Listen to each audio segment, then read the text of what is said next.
En el nombre del Padre, y del Hijo, y del Espíritu Santo. Amén. Ven, Espíritu Santo, llena los corazones de tus fieles y enciende en ellos el fuego de tu amor. Envía, Señor, tu Espíritu, y todo será creado, y se renovará la faz de la tierra. Espíritu Santo, fuente de luz, ilumínanos. En nombre del Padre, y del Hijo, y del Espíritu Santo. Amén. El Evangelio de San Juan es el tema que nos tiene reunidos en esta ocasión. Sean bienvenidos. Vamos a compartir en al menos 3 secciones esta pequeña introducción o primer acercamiento al Evangelio de Juan. Es uno de los evangelios que obviamente puede la gente decir más espirituales, más bonitos, pero nosotros vamos a tratar de verlo un poquito más en su justo contexto para que no tengamos prejuicios ni positivos ni negativos cuando nos acerquemos a él. Y pues para hablar de este evangelio, quizá lo primero que tendríamos que hacer es, como recién acabo de comentar, ubicarlo en su lugar exacto. Para ello, al intentar irnos un poquito para atrás, pues pareciera que no hay fin. ¿A qué me refiero? Si yo voy a hablar del Evangelio de Juan, tengo que hablar de los Evangelios. De eso sí vamos a poder hablar. Pero si yo quiero hablar de los Evangelios, como se suele decir por allí, con minúscula los evangelios en cuanto escritos, tengo que hablar del evangelio con mayúscula. Lo vamos a tratar un poquitito nada más, eso sí ya menos. Porque si yo quisiera hablar del evangelio con mayúscula, tendría que hablar de toda la historia de la salvación, lo cual haría que nuestro curso se empezara a difuminar y cada vez quedara más lejos hablar del evangelio de Juan. Por eso vamos a hablar del evangelio de Juan, pero de entrada en su más próxima circunstancia, es decir, en los escritos de los evangelios, los que llamamos evangelios. En nuestra iglesia recordamos lo siguiente, recordamos que nosotros creemos en una persona. Nuestra fe se fundamenta en una persona y dentro de la vivencia de esa persona en una característica primordial que es la resurrección. Efectivamente, creemos en Jesús de Nazaret, es decir, aquel ser humano que vivió hace 2000 años, números aproximados para entenderlo rápido, pero también creemos en Jesús el Cristo, el Mesías, y no nada más el Mesías en cuanto enviado, en cuanto ungido, sino que también creemos que ese Cristo pero es Dios mismo. Entonces, eso es lo primero que nosotros creemos, y esta creencia la hemos ido compartiendo desde hace, repito, casi 2000 años, de manera ininterrumpida. El acontecimiento Jesucristo, como se le suele llamar, no venía para ser transmitido por letra, venía para ser testimoniado, en primer lugar con la vida misma, pero también con la palabra, hechos y palabras, testimonio y predicación. El mismo Señor Jesús, en su momento, es lo que tranquilamente dijo y pidió. Ustedes, por favor, dirá, vayan y prediquen, evangelicen. Y como dicen algunos, de una manera un cierto extrema, pero pues aplicable, no dijo vayan y escriban, ¿verdad? Sino vayan y prediquen, vayan y anuncien. Pero con el paso del tiempo se hizo necesario escribir. Ahora bien, como dice por ahí un dicho, ni escribieron todos los testigos, ni todos los testigos escribieron, ¿verdad? Ni todo lo escrito es todo lo que se puede saber, ni todo lo que se puede saber está escrito, algo así. Estoy diciendo creo que lo mismo, pero creo que ya quedó claro el asunto. ¿Por qué? Porque tenemos de entrada 12 apóstoles. Alguien puede decir 11, porque Judas, pues no sé si podemos contarlo. No, en realidad tenemos que usar siempre la numeración del 12 porque el 12 no hace alusión en primerísimo lugar a un número cerrado, sino a un número teológico. Entonces, por eso es que tenemos que hablar de los 12. En la misma escritura se llega a hablar de los 11, pero nosotros entendamos a los 12. No tanto porque estemos ya diciendo que Matías ya había entrado en lugar de Judas, sino porque el 12 es un número teológico también. De hecho, pues cuando eligen a Matías había más que también pudieron haber sido testigos. Y así lo dice San Pedro cuando van a elegir a Matías. Pero bueno, dejémoslo para otro momento también eso. Continuemos con esta idea. Estos apóstoles enviados a predicar, eso es lo que hicieron. Predicaron, llevaron el mensaje por algunas partes y por otras, pero de repente su testimonio se vio amenazado, se vio en peligro porque empezaban a matarlos. Entonces, algunas personas dijeron, no todos por supuesto, vamos a mantener el testimonio. Y usando un refrán nuestro, que dice que las palabras se las lleva el viento, pero que si queremos que permanezca hay que escribirlo porque papelito habla, también usando otro refrán nuestro, pues la verdad es que entonces tuvieron necesidad de escribir, poner por escrito. Ahora, ¿qué es lo que escribían? Fíjense qué interesante, porque en el Nuevo Testamento, de los 27 libros, no vamos a encontrar 27 libros con la misma dinámica, el mismo género literario, sino que nos vamos a encontrar con distintos géneros literarios. Los más abundantes, pues las cartas, ¿verdad? Tenemos 21 cartas en el Nuevo Testamento. 13 atribuidas, otro día hablamos de ello, 13 atribuidas a San Pablo, una carta dirigida a los hebreos y 7 cartas que llamamos cartas católicas. 21 escritos del Nuevo Testamento son cartas. Tenemos también por ahí un Apocalipsis, ya van 22 de 27, nos quedan 5. Los 5 restantes fueron, voy a decirlo de momento así, en un primer momento solo 4 obras, pero una de estas obras, por extensión y por contenido, se dividió. Hablamos del Evangelio de Lucas, que se divide con el libro de los Hechos de los Apóstoles. Entonces, ya tenemos las 5 obras que nos restan, pero quedamos entonces con solamente 4 que llamamos evangelios. Este género literario llamado evangelio, en cuanto género no bíblico, ya existía. Género no bíblico. Es decir, ya había escritos que anunciaban una buena noticia, cuál es el nombre de estos textos, por supuesto, etimológicamente dicho, pero apenas 30 años más o menos después de Jesús, 34 aproximadamente, se utilizó este género literario para dar a conocer la buena nueva. Permítanme poner un ejemplo de nuestros días para que lo entendamos.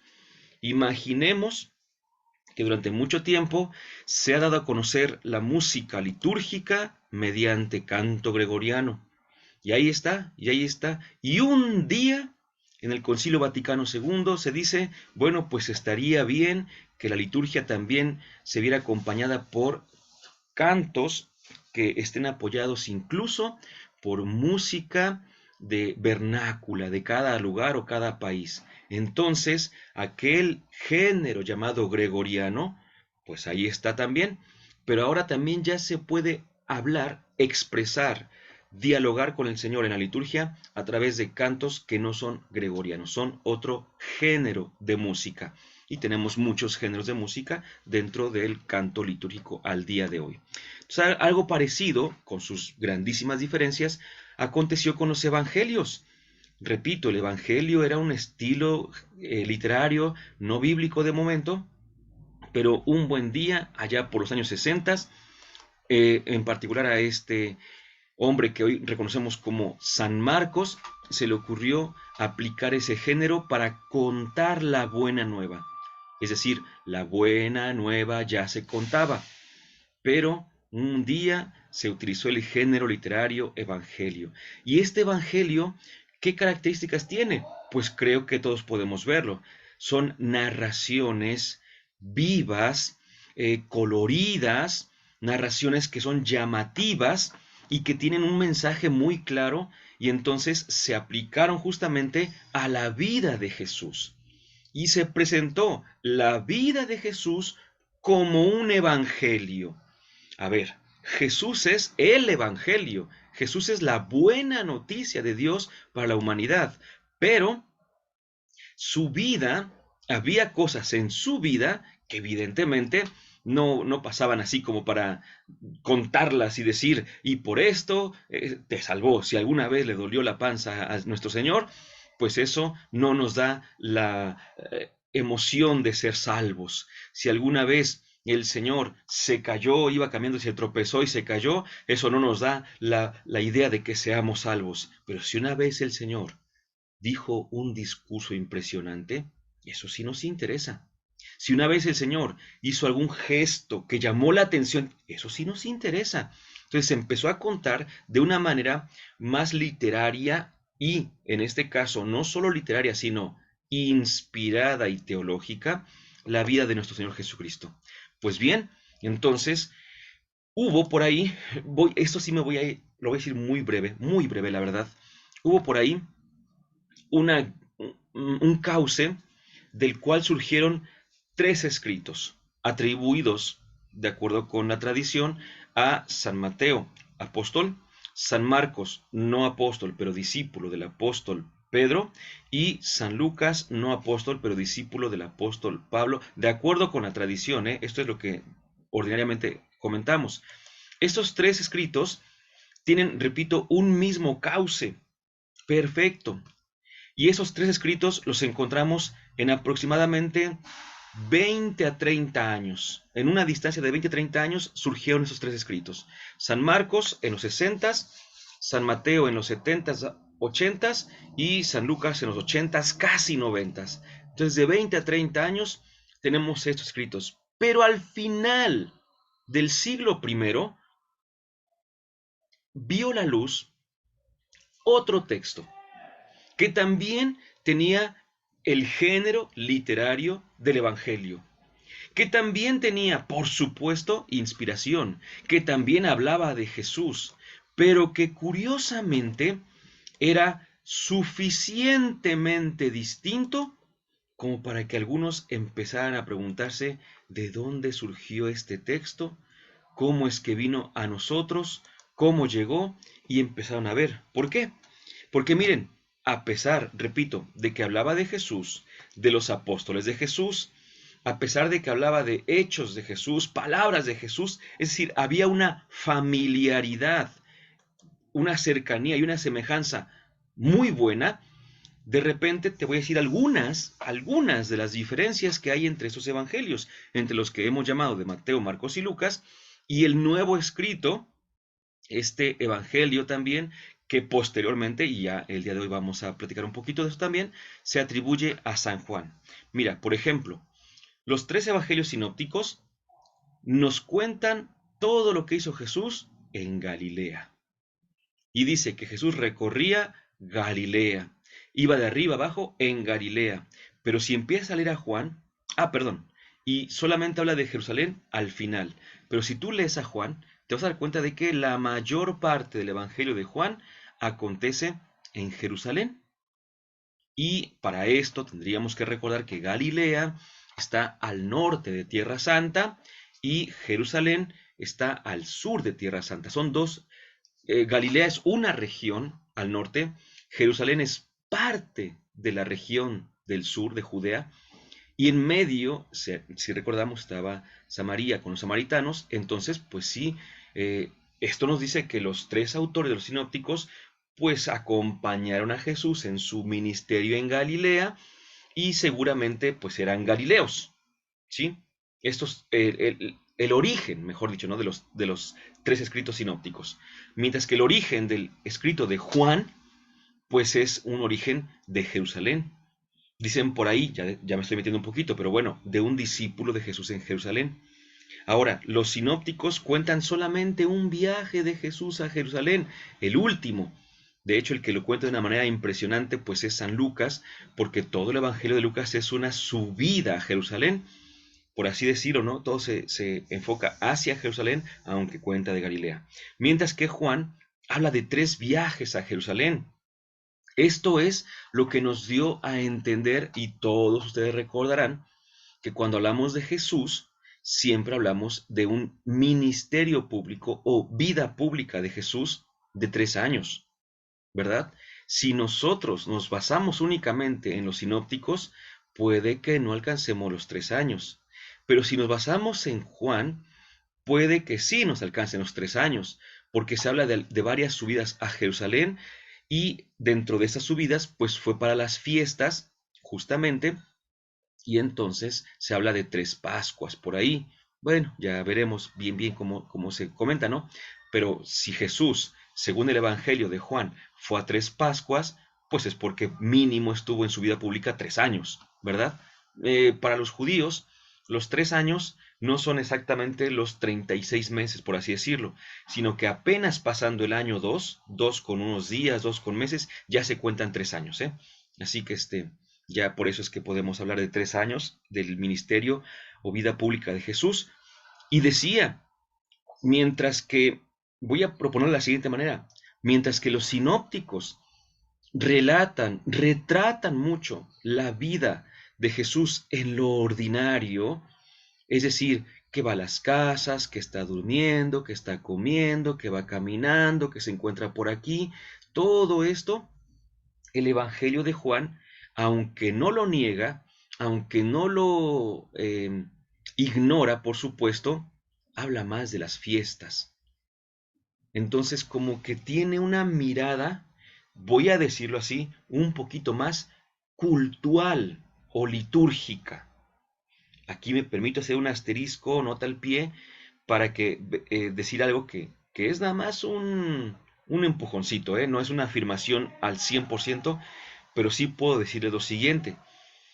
Si el autor del cuarto evangelio es el mismo autor del Apocalipsis, entonces podemos entender que efectivamente tenemos una influencia cultural, litúrgica, porque el libro del Apocalipsis se ha llamado también, o se ha visto que es un texto donde se narra toda una misa, una celebración eucarística, ¿sí?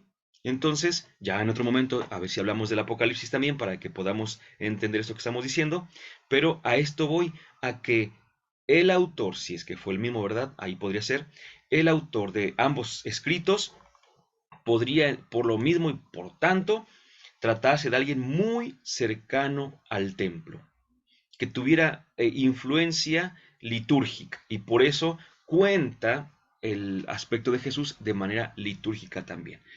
¿Qué otras diferencias? Hay varias. Incluso hay una que a mí me llama muchísimo la atención. Si ustedes recuerdan los sinópticos, empezando por Marcos, que es el más claro en este sentido, creo yo, me permito decirlo, recordaremos que Jesús estuvo con Juan Bautista ahí en el desierto. Y una vez que Juan Bautista fue apresado, entonces Jesús empieza a predicar. ¿Sí? Una vez, uno lo puede ver en el capítulo número 1 de San Marcos, ahí de inmediato apresan a Juan Bautista y entonces Jesús regresa a Galilea, porque recordemos que Juan Bautista estaba también en Judea. Entonces Jesús regresa a Galilea y empieza a predicar. Como si, y yo así lo creo de hecho, el detonante de la actividad pública de Jesús fuera el encarcelamiento de su maestro. Muy bien. Dicho esto, ahora viene otra cuestión. Esto lo vemos en los sinópticos, de hecho, yo menciono a Marcos, pero lo vemos en los 3 sinópticos. Pero si ustedes leen el Evangelio de Juan, verán que de hecho la actividad de Jesús es contemporánea con la de Juan Bautista. Van predicando a la par, mientras que con los sinópticos Jesús predica después de Juan Bautista, en San Juan predican a la par. Ni qué decir de los relatos de la pasión, porque pareciera, y eso es una de las cosas que siempre ha llamado la atención sobre el autor de este evangelio, del cuarto evangelio, es que narra la pasión no como de oídas, sino como testigo presencial, contando detalles que los demás desconocían, que los demás dejaron escapar, pero que este autor del cuarto evangelio los narra, así se dice, como si hubiera estado allí. Y voy a decir 3 características más para ya dejar esta comparativa con los sinópticos, pero esas características solo las voy a mencionar en este primer bloque porque las vamos a tratar más adelante, justamente. ¿Cuáles son estas 3 características? Que una, primera, una de las formas clásicas, fuertes, ordinarias de enseñar de Jesús maestro, recordemos que Jesús es un maestro, es el uso de las parábolas. De hecho, el que tiene un poquito, creo yo, más estructurado esto de las parábolas es San Mateo. Eh, Tiene toda una sección que se llama discurso parabólico, capítulo 13 del Evangelio de Mateo, obviamente, ¿no?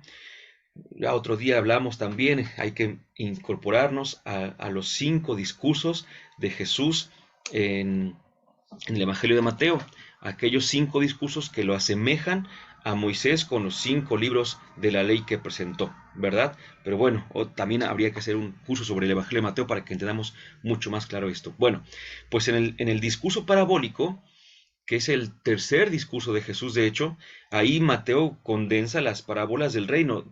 Las va diciendo también después, en otro momento, alguna por ahí, ¿no? De acuerdo también con los sinópticos, hay parábolas salteadas. Pero si nosotros buscamos una, una sola parábola en el Evangelio de Juan, no la vamos a encontrar. Una sola parábola. No digo 5, no digo todas, mucho menos. Una sola, no vamos a encontrar. Tema que vamos a tratar en otro bloque. Si nosotros empezamos a hablar del Evangelio de Juan y decimos, pues vamos a buscar un milagro en el Evangelio de Juan, uno solo, sí lo vamos a encontrar. Pero vamos a tener muchos problemas con ese milagro. Hay un milagro ahí en San Juan, o sí, así lo decía, pero tenemos problemas con ese milagro, porque viene a desequilibrar la estructura de la obra. Pero allá llegaremos. En realidad, el texto originario de Juan no presentaba milagros. Y otro dato súper importante, San Juan no cuenta exorcismos. Cuando nosotros recordamos que incluso en la llamada de Jesús a los apóstoles, les delegó y les dio la potestad a los mismos apóstoles de expulsar demonios. Y en algunas ocasiones vemos cómo Jesús expulsaba demonios. Recordamos al hijo de esta persona que lo llevó porque pensaba que su hijo estaba mal, ¿verdad? Por supuesto, y acabó diciendo, creo, pero aumenta mi fe. Y el demonio salió, el demonio de Gerasá, ¿se acuerdan? El poseído de Gerasá. Y tenemos varios endemoniados que pululan, vaya, en los otros evangelios sinópticos, y Juan no habla de exorcismos. Entonces, es donde uno se pone a pensar, bueno, ¿por qué hay tanta distinción entre estos textos? Por eso decimos, el Evangelio de Juan es un evangelio distinto. ¿Cuál es, para ir terminando esta introducción brevísima y apuradísima por los tiempos que tenemos, cuál es el peligro, no el peligro, más bien, cuál es la situación en la que nos encontramos nosotros, ustedes y yo? Bueno, pues hagamos de cuenta que tenemos un vasito con azúcar y un vasito con sal. Y entonces, una vez juntamos los dos vasitos, los revolvimos y entonces ahora tenemos un trabajo enorme. ¿Cuál es ese trabajo? Separar los granos de azúcar de los granos de sal. No es imposible. Alguien dirá, se ve en el color, se ve un poquito en la forma, en el tamaño, y sí es posible separar los granos de azúcar de los granos de sal. Te creo que sea posible. La cuestión es, ¿será muy fácil? ¿Será muy sencillo? Eso es lo que ha pasado con los evangelios. El vasito de azúcar, los evangelios sinópticos, el vasito de sal, el evangelio de Juan. Nos los juntaron. Y ahora nosotros tenemos en nuestra cabeza un solo vasote que tiene revuelto todo. Y entonces por eso, si nosotros no hubiéramos tenido esta revoltura, cuando yo les dijera no hay exorcismos, ya sabíamos, no hay milagros, ya sabíamos, no hay parábolas, ya sabíamos. ¿Por qué? Porque habríamos distinguido muy bien el mensaje y el contenido del Evangelio de Juan de los evangelios sinópticos, pero pues con la tradición, con casi 2000 años de iglesia y con nuestra tradición y nuestra fe de a veces un tanto popular, pues se nos juntó todo y lo que tenemos es justamente esta revoltura. Por eso cuando hacemos un estudio, lo primero que hay que hacer es separar y decir, este evangelio, el evangelio de Juan es un evangelio distinto. Primer punto. Segundo punto, adentrándonos ya directamente al evangelio de Juan. ¿Cómo se distribuye? Una forma de que nosotros podamos atacar en el sentido intelectual o de estudio, una forma en que podamos atacar un escrito es separarlo. Voy a usar esta frase también conocida por nosotros, que es divide y vencerás, ¿verdad? Divide y vencerás. ¿Y en qué sentido está pues esta separación? Una bastante sencilla, por así decirlo. Y por cierto, en particular la separación es común. Sí, la distribución es común. Pero debo hacer mención de que esta distribución tal cual la presento es la que nos comparte Salvador Carrillo Alday en su libro El Evangelio de San Juan. Entonces, nada más para que sepamos, pero esa distribución, vaya, la ven todos, en todas partes, ¿no? No pasa nada. Se divide en un primer momento, miren, en un primer momento, el Evangelio de Juan se dividió en dos grandes secciones que también fueron nombradas libros. La primera sección, el libro de los signos. La segunda sección, el libro de la gloria, pero también conocido como libro de la hora. Voy a poner dos citas clásicas para hacer la distinción. Si ustedes recuerdan, en el Evangelio de Juan, en el capítulo 2, las bodas de Caná, cuando la madre de Jesús se acerca a decirles, oye, es que ya no tienen vino y pasa esto, y esa respuesta enigmática de Jesús, ¿no? ¿Y eso a mí qué? ¿Y tú y yo qué? Y le dice, aún no ha llegado mi hora. Entonces, el tema de la hora en San Juan es eso, todo un tema teológico. Y si ustedes recuerdan, va la segunda cita clásica para hablar de esto, si ustedes recuerdan el capítulo 13 de San Juan, en el cual encontramos al principio el famoso lavatorio de pies en la cena donde vemos el lavatorio de pies, dice, sabiendo Jesús que había llegado su hora. Entonces, ahí es donde, pues, los estudiosos se ponen a investigar a qué se refiere esto y se dan cuenta de que mientras no llega la hora de Jesús, nos encontramos con signos, ¿verdad? Por eso le llama, insisto, el libro de los signos, que va del capítulo 1, versículo 19, al capítulo 12, versículo 50. En realidad es todo el capítulo 12, por supuesto, ¿no? Pero para exactitud. Y aquí es donde vamos a encontrar los signos. ¿Cuáles signos? Los famosos 7 signos, que ahorita vamos a decir cuáles son. Mientras que en la segunda sección, el libro de la gloria o de la hora, ahí ya no vamos a encontrar signos, sino que aquí lo que vamos a encontrar es el actuar de Jesús, que ya va a ser salvífico, por así decirlo. Es donde Jesús va a ser glorificado. ¿Sí? Padre, glorifícame como yo también te he dado gloria, ¿no? Entonces, ¿por qué aquí de la gloria o de la hora? Se dice de la hora, puesto que es la expresión más usual. Ha llegado mi hora, esta es mi hora, la hora, la hora, la hora de Jesús. Pero también se llama de la gloria porque es, de hecho, la hora de la glorificación. Entonces, por eso se llama el libro de la gloria. Estas dos secciones, de por sí, ya tenían sus añadidos, ya tenían sus agregados, ya tenían sus relecturas o ediciones de por sí. Pero ya para cerrarlo, por así decirlo, ya para dejarlo como un texto bien hechecito, pues algún editor posterior le agregó, y por eso es que lo pongo con letras un poco más pequeñas, le agregó un inicio y un final, un prólogo y un epílogo.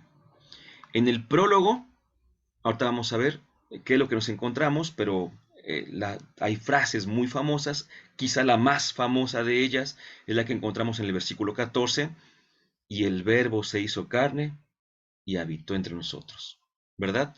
Es un prólogo que ahorita vamos a ver por qué, cuál es la gran diferencia también. Bueno, aquí vemos que entre este simbolismo de San Juan, a él se le representa con un águila, recordamos, permítame a ver si puedo rezar, se le representa con un águila, aquí está, de hecho, ¿no? El primero, San Mateo, es su nombre, el símbolo de San Mateo es su nombre, el símbolo de San Marcos es un león, el símbolo de San Lucas es un toro, y el símbolo de San Juan es un águila. Ahorita que terminemos este primer momento de grabación, quizá podamos añadir algo más sobre esto, pero para que lo tengamos de momento. Y se dice que se ha propuesto el águila porque es una mirada que viene desde arriba. Se dice así, la teología de los sinópticos es una teología ascendente, que va del ordinario, que va de lo bajito y va subiendo, va ascendiendo. Mientras que la teología de San Juan es una teología descendente. Empieza arriba y va hacia abajo. Y entonces en el prólogo es donde encontramos justamente esa mirada que viene desde arriba, ¿verdad? Desde arriba. Segundo, el epílogo.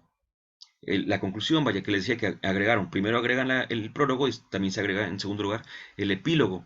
Este epílogo, pues a alguien tiene razón de ser muy práctica también, muy, muy práctica. A ver si es por decir rápido, así como que una propuesta muy interesante. Si se acuerdan, en el Evangelio, después, en el libro de la gloria, después de la última cena y después incluso la resurrección de Lázaro, se empieza a hablar de un discípulo amado. Y ese discípulo amado es al que también se le ha dado como la autoría de este Evangelio. Pero si me permiten decirlo así, ese discípulo amado siempre quedó mejor parado que San Pedro. Siempre, siempre, siempre. Que si corrían los dos, ¿quién corrió primero? ¿Quién corrió más rápido? El discípulo amado. Que si seguían a Jesús una vez que estaban encarcelándolo, ¿quién se metió con Jesús hasta la cocina del pretorio? El discípulo amado. Como que siempre el discípulo amado quedaba mucho mejor. Entonces, una de las finalidades prácticas del epílogo es decir que el discípulo amado se va a someter a San Pedro. Porque, en ese sentido, el discípulo amado es la simbolización o la personificación de la iglesia caminando en un sentido, mientras que Pedro va a ser la personificación de la iglesia caminando por otra parte, la iglesia oficial, y esta iglesia que iba como que en otro sentido, al final se mantuvo unida, y por eso es que el epílogo, repito, tiene también muchas cuestiones prácticas mediante relatos que pues evidentemente tienen sus intenciones teológicas también, ¿no? No, en el sentido, no todo lo que viene en los evangelios, no solo en el evangelio de Juan, sino en los evangelios, no todo tiene esa cualidad de historicidad como tal. Pero también decíamos que este epílogo es donde encontramos el milagro. ¿Se acuerdan que decíamos que si viene un milagro? Es donde encontramos el milagro. ¿Cuál es este? La pesca milagrosa. Entonces, este milagro, vamos a ver más adelante que sigamos desmenuzando todo, definitivamente, pues nos pone un poquito como, decíamos, desequilibrados. El escrito estaba muy bien equilibrado y de repente se nos empieza a desequilibrar todo. Vamos a abundar en la distribución y en los contenidos de cada sección, pero lo vamos a hacer en un segundo momento. Ahorita decimos juntos, gloria al Padre, al Hijo y al Espíritu Santo, como era en un principio, ahora y siempre, por los siglos de los siglos. Amén.